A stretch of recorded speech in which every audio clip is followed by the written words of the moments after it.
I snuck into the throne room to steal back dirty rags. I thought that they defined me. I thought that they bore my name. But you said no. You said no. I tiptoed across the glass floor in the light of your glorious grace to take back what I had laid down, doubting the steadiness of your ways.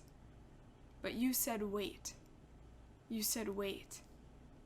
I stood there smuggling old things, things I had willingly placed at your feet, my face flushed and embarrassed to see you smiling at me. And you said stay. You said stay. You asked what I was holding. I was too ashamed to reply. You lifted my chin and looked at me, your eyes filled with loving fire. You asked me to let go, saying these burdens were not mine, and you handed me a gift, something holy, something light. You said your throne room isn't meant for sneaking in, that as your child I am welcomed gladly. You said your throne room is meant for worshiping in, and to worship is to surrender fully. I looked down at my gift and saw a garment of bright white, and a rainbow of promise streamed through when caught in a certain light. I knelt down at your feet, my arms stretched open wide. I had snuck into your throne room to steal back something that was never mine. And now I hold this precious gift, a purity I certainly do not deserve. You stopped my theft with loving grace, reminding me of your unmatched worth. So now I dance into your throne room, not here to steal, only to praise. With everything that's in me, I will bless your holy name. Yes, I dance into your throne room. I am clothed in purity, I am clothed in promise, knowing that it's you who define me, my name affirming that the Father rejoices. And you say yes. You say yes.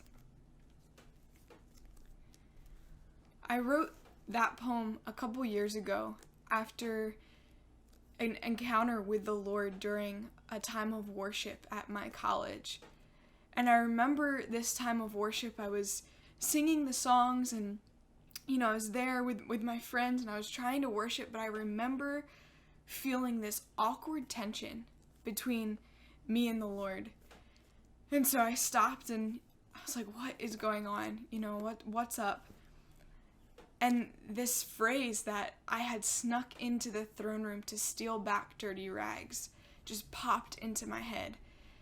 And this idea for this poem came out and I sat down and wrote it later that night. But what I realized during that time of worship was that there were things in my life that I had surrendered to the Lord, or I thought I had surrendered to the Lord, but I was in a season of making choices and I was choosing to go back and try to take those things back that I had surrendered. I was trying to get control over my own life again primarily because I was afraid and I was scared and I was uncertain and I felt like I didn't have control over certain things. And so I found myself trying to worship, trying to enter the throne room of God to worship him and give him praise. And I found myself actually sneaking around. And that's where that awkward tension came in, because I was trying to take things back rather than lay things down and receive from him. And I share that poem and that story with you in this time because I feel like so many of us are really in a similar season of transition or choice making. And we're kind of at a crossroads of making a choice of where we continue to walk. Because things are starting to maybe quote unquote go back to normal or progress forward. Things are opening. We're seeing more people. And the world is shifting. And we have a choice to make in the midst of these transitions, in the midst of these shifts. We have choices to make. I have found that in conversation with people that this time of being at home for so long has really resulted in a lot of positive things for a lot of people. And I know that it's been a struggle in many ways, and I'm not by any means belittling the struggle of it, but I also have heard a lot of positive fruit coming out of this time of people breaking old habits that they've wanted to break for a long time, or forming healthy new habits that they've wanted to form for a long time. And I've also heard this conversation come up time and time again that during this time, so many people are just recognizing the idols in their life, the things that they truly surrender themselves to, that they worship and adore in so many ways, things that we thought we surrendered, areas of our life that we thought we didn't care so much about. And it's those sneaky things like wanting to have control over our life and control over our income, and finding our full value and our identity in our work or in our status, or having pictures to post on social media or stories to tell. These things that we maybe didn't think we clung so closely to, we're finding we do. We're on our phones more, we're binge watching Netflix more, and we're finding that these are the things that we find rest in and we adore and we value. And I think that that's shaken a lot of us for the good. Myself included, I would definitely say I've recognized many of those areas of, ways that I thought that I had surrendered, or that I thought I rested in a more healthy way than I actually do, and trying to readjust some of those areas in our life. And really, this time of being at home has been a time to take the space to do that and to make those choices, to start walking in a healthy direction and in a surrendered lifestyle to Christ as well, to truly surrender those things like our job and our money and our title and our status and our social media platforms and all those things. It's been a time to give them back to the Lord and say, you know what?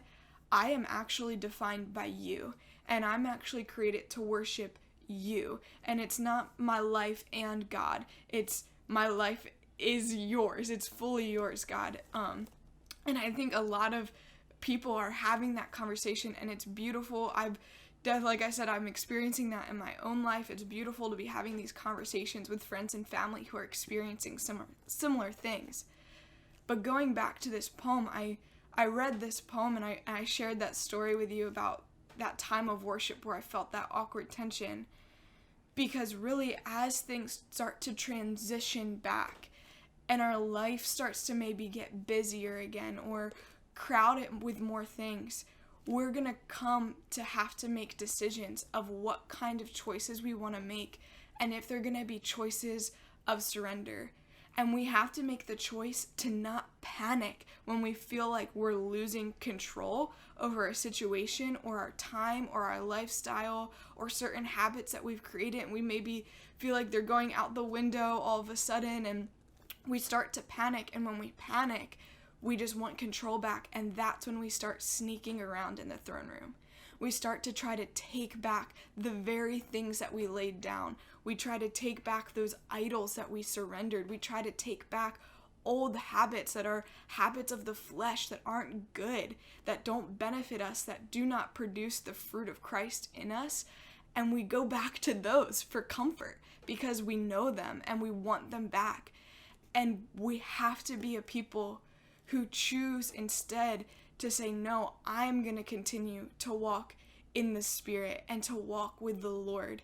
And God is so gracious, because as I described in the poem, even if you find yourself sneaking around or you find yourself in that space of taking back those old ways, He's so faithful to greet us and to smile at us and to remind us, I've given you a gift, and I've given you my righteousness and my purity and my holiness to walk in, and that's the way I want you to live. He's not going to scorn you. He's not going to be angry with you if you stop walking in, good habits that you've built, or you take back something that you've surrendered. He's not going to be angry with you.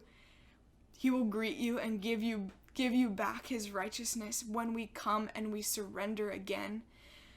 But I would encourage you to really evaluate. The Bible tells us that we should be evaluating our own hearts, and that, we should be searching ourselves constantly. And I think that that's a good practice, just to come before the Lord and say, search me, Lord, like David said, search me, Lord, find in me whatever it is, and have this conversation with me of what I need to lay down again.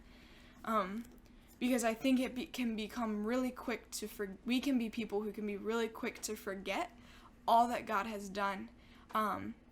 And all throughout the Bible, it's forgetting his promises never ends well. The Israelites spent 40 years wandering around in the desert just because they forgot what he did for them.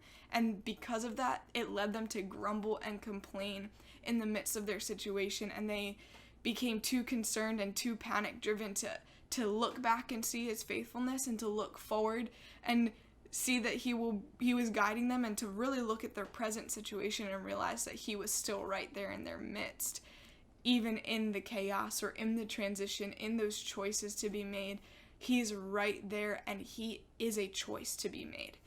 And so I encourage you, choose Christ today. Choose to surrender your whole self to him. Every day, as soon as you wake up, every morning, let that be the first thing that crosses your mind. Lord, I surrender myself to you today. In this present moment, I'm choosing to surrender. And let that be your closing thought as you go to sleep. Lord, I surrender my life to you. Help me to continue to lay my life down. Because the Bible tells us that our life is a living sacrifice to the Lord. And it's our life that is now a fragrant aroma before him and before the world to see. So I hope that you enjoyed that poem. I hope that it spoke to you in some way. And yeah, I am praying for you, and I hope that you choose to walk in a surrendered life before the Lord.